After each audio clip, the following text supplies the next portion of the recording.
At Dogfish Head, we rely on the goodness of Mother Nature to provide us with the beautiful and bountiful culinary ingredients used in both our off-center beverages and dishes at our restaurants. Mariah and I wanted to learn more in real time with the real people on the ground doing the work, addressing the environmental issues facing us globally, and on a localized level along Dogfish's backyard, the eastern seaboard. We reached out to our longtime partners at the Nature Conservancy for help, knowing their mission is centered around conserving the lands and waters on which all life depends. The very same lands and waters on which all the natural ingredients in the stuff we make comes from. So we decided to take a road trip from Miami to Maine to learn about the diverse and critical conservation efforts happening every day. We spoke to local environmental experts and explored Mother Nature's splendors. So buckle up and ride along on our Mother Nature Let's Do This road trip. All right, Mariah, you ready? Let's do this. Yeah. We are here at the Bristol Marsh Nature Preserve, right? Mm-hmm. So tell us about your role, the TNC's role, and you guys have been involved with this property since the 80s?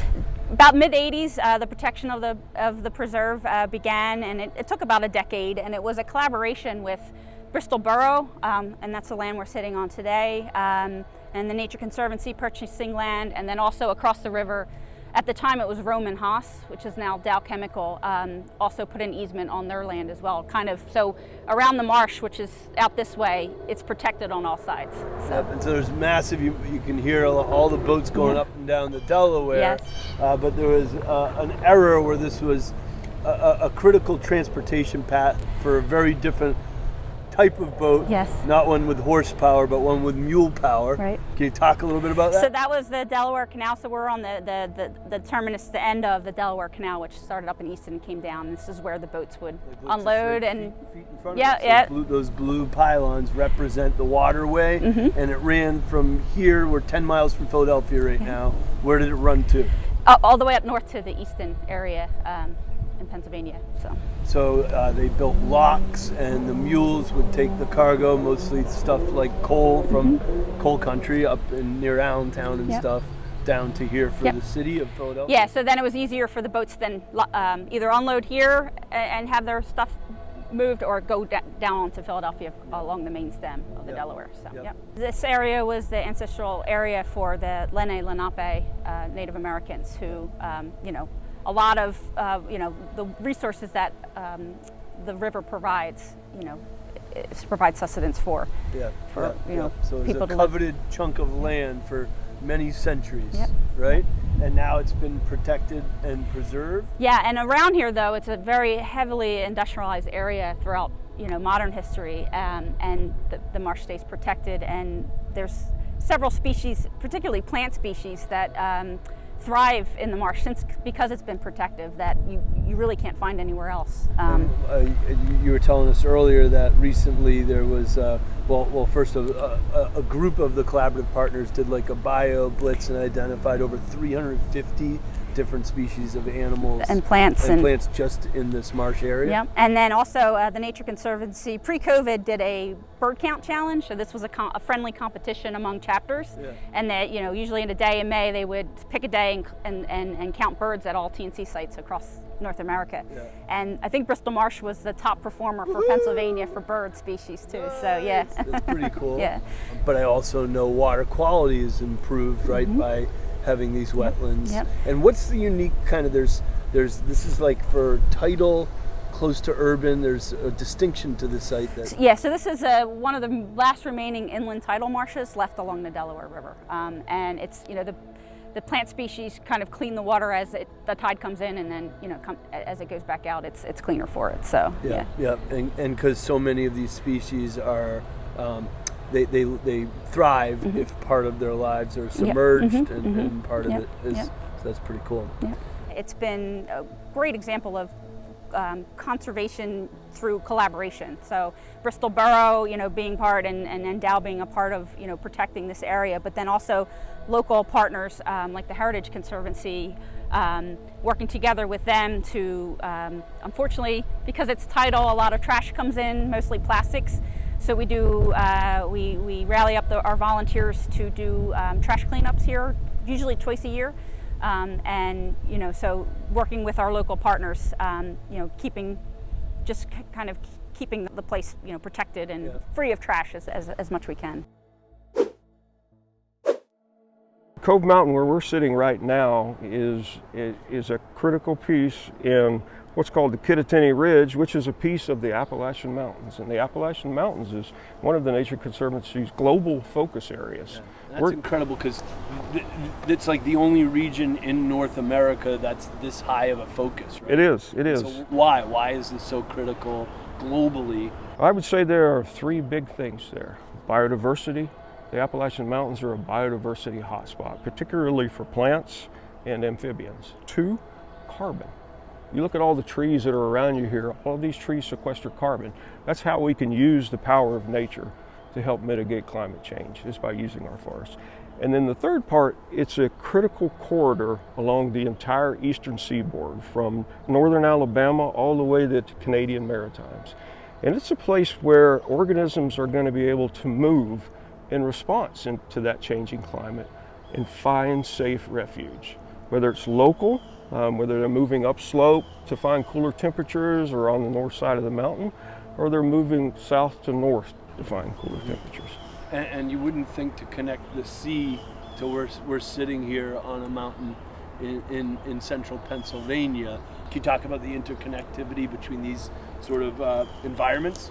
Well, as we walked up the trail, coming up to where we are today, we crossed several little streams. All of these little headwater streams on this ridge, Katatini Ridge, flow to the Susquehanna River. And the Susquehanna River flows south to the Chesapeake Bay.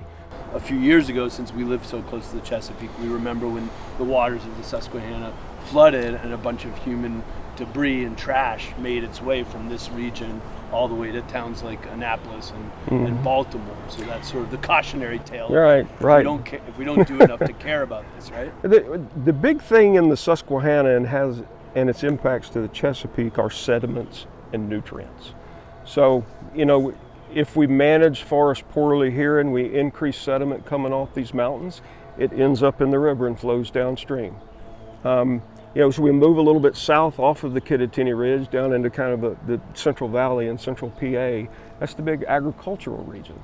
So if we are not careful in how we manage our farms, and nutrients that are put on those farms are escaping into our waterways, it goes into the Susquehanna River and goes south into the Chesapeake Bay. And that's been the biggest problems for the Chesapeake Bay in impacting all of the species that occur there and water quality. As TNC does work on the ag side, is that more to promote shifting towards regenerative farming practices, not using pesticides? How does TNC engage with the ag community? For our work in Pennsylvania, in large part with the ag community, is focused on those nutrients and sediments questions. So it's around regenerative agriculture. It's around keeping nutrients in the field and going into the plants where they want it to do. So it's through practices like precision application of nutrients and adjusting timing and adjusting amounts so that the plants uptake the nutrients. That's one way. And then the second part is working with landowners to implement practices along streams and in wetlands there, because those streams and wetlands also uptake nutrients. So the idea is to try to assimilate all of that before it gets to the Susquehanna River and then to the Chesapeake Bay. Yeah. And it's kind of like you can vilify and turn your back on where man's encroaching on Mother Nature, or you can engage and say, okay, this is happening, but let's see if we can send it in a direction, move it in a direction collectively that's more sustainable. So I really love learning about that work you guys do. That's one of the things that really attracted me to the Nature Conservancy, because it is that. It is, how do we take a pragmatic approach? How do we find a solution? There is always going to be this kind of tension between what human communities need and what nature needs. How do we balance that tension, and how do we find solutions that work for both? And that's really what the Nature Conservancy is about. It's not about vilifying a corporation. It's about how can we work with this corporation to change practices, and that results then in a better outcome for the corporation and for nature. So that was a good day. That was an awesome day. Yeah. One of my favorite days of the year so far. Whoa, Yeah. You're picking favorites? Well, you're my favorite. It was awesome. We took a great hike with Keith. Keith's amazing. Yes. His passion is palpable, and what a long and storied career with the Nature Conservancy, right? I mean, Yes. starting in Florida, fighting fires, West Virginia, and now he's kind of holding it all down up here. And such a cool job. And he's got to be really strategic because he's trying to build all these different like connections to the lands that TNCs are involved in up here. Absolutely. Very awesome. So what are we going to pair? Well, obviously, You we're would never pairing think. today's. You might never think. You know, we're in central Pennsylvania, and all of a sudden we're thinking about why sea quench, why the sea. Yep. So you might not expect it, but today, Cove Mountain Preserve here outside of Harrisburg, Pennsylvania, we're pairing today's preserve with sea quench ale. You might not think that makes sense because you'd say, oh my God, you guys are kind of far from the sea. Not so.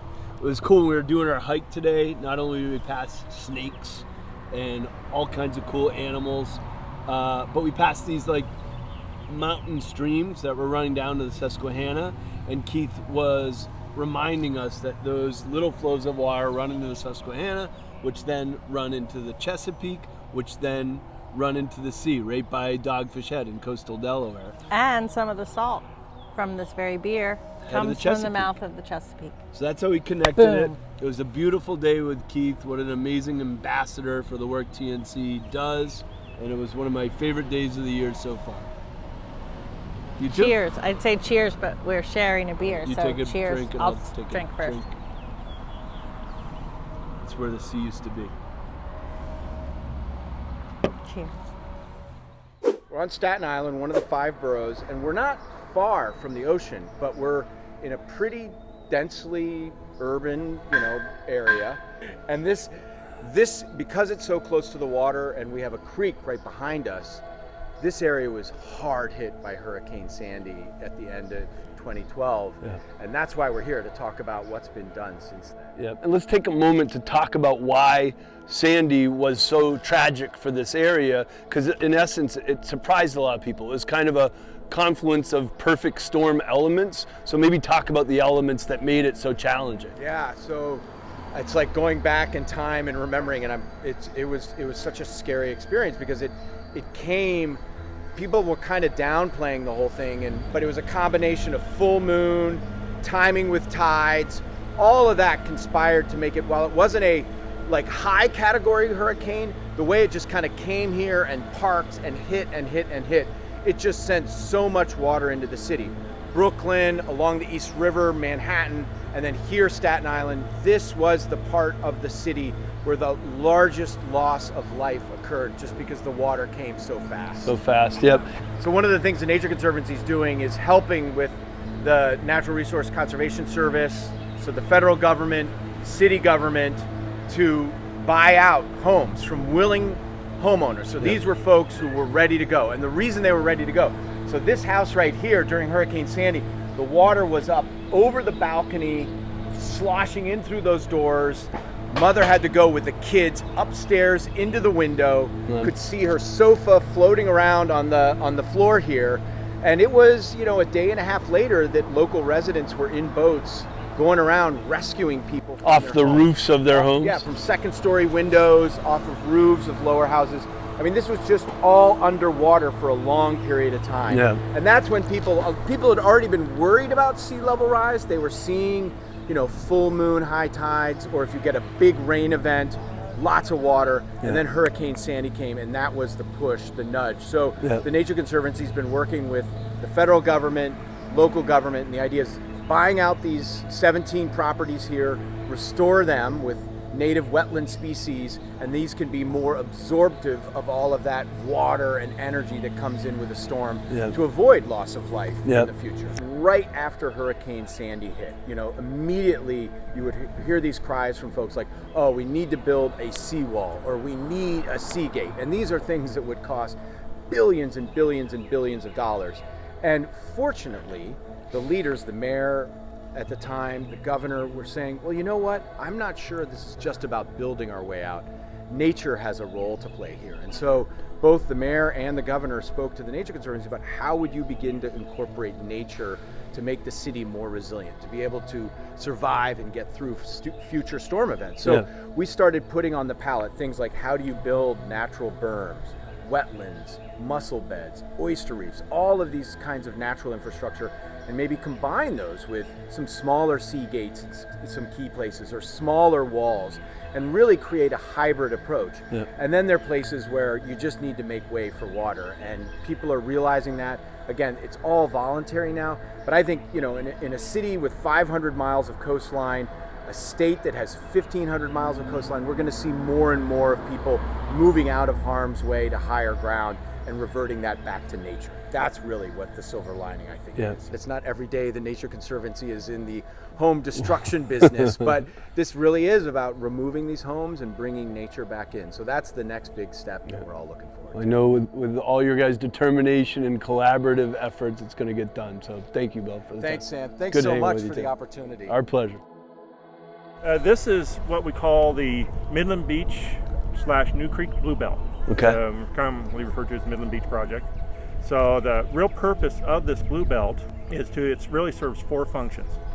First function is on a day like today, where we don't have any storm surge, it's a beautiful day, it provides natural filtration for any stormwater before it goes to the ocean. Yep. And so we're sitting in an area where this canal, literally 3 bridges that way, is the ocean, but all this green space is naturally filtering the water? Yep. Okay. We have vegetation underneath the water, as well as the upland areas that provide natural filtration for the water. That's one. That's the first purpose of it. Second purpose is to provide stormwater retention and a way to store stormwater under normal rainstorms.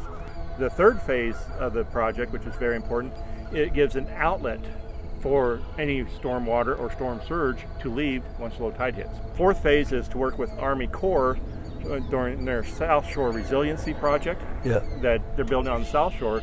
This Blue Belt project provides mitigation for inland flooding pressures against their project. Cool. Well, we're looking forward to. I can tell how well you guys work together. You're going to get there. So thank you, Ron. Thank you. Thank you for the time. So check out dogfish.com to learn more about the Mother Nature Let's Do This program and project and how you can get involved. Cheers.